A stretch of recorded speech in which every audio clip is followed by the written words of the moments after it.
Imagine paying a mandatory fee and then immediately being forced to pay another fee calculated on top of that initial cost.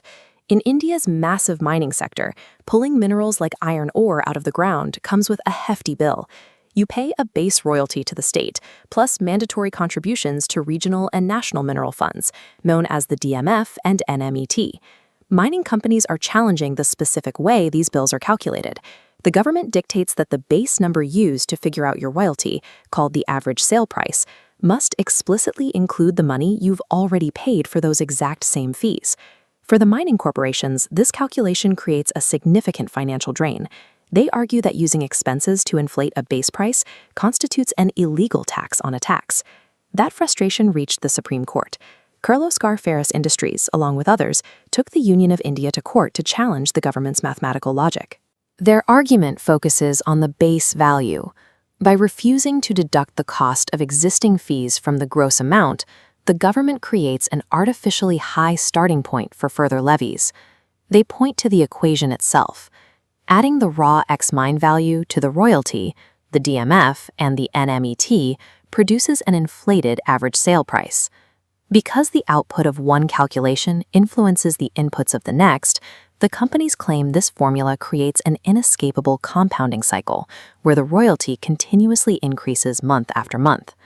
On paper, the companies have presented a detailed case for arbitrary overreach, forcing the government to defend the specific intent behind the math. The government's defense reveals that this math is not a mistake. It is a response to a much deeper problem within the industry. Under the standard formula, a 15% royalty is derived from the average sale price. That price is supposed to be based on the ex-mine price, the raw value of the ore right as it leaves the ground. By lowering that initial ex-mine price on paper, a company can effectively trigger a collapse in the entire payment chain, and the final royalty paid to the state shrinks. When the Union of India examined the data, they found a startling pattern. Mining companies were reporting suspiciously low ex-mine prices, even while they were dispatching massive volumes of ore. The government identified this as jugglery.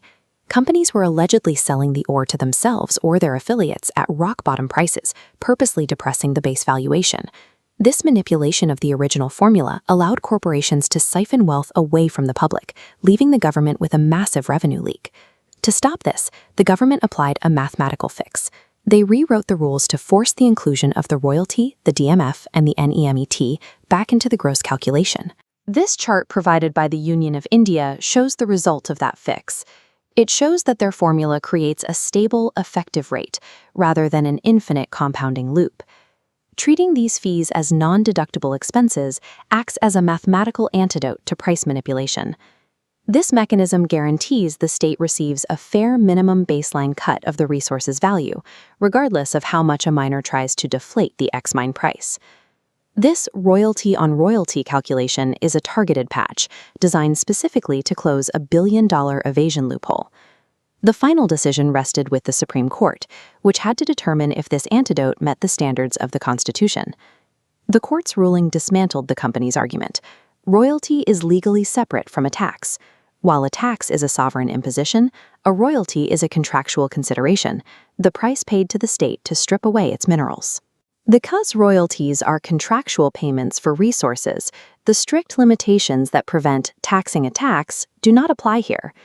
The court also addressed how a nation must govern its most complex economic activities.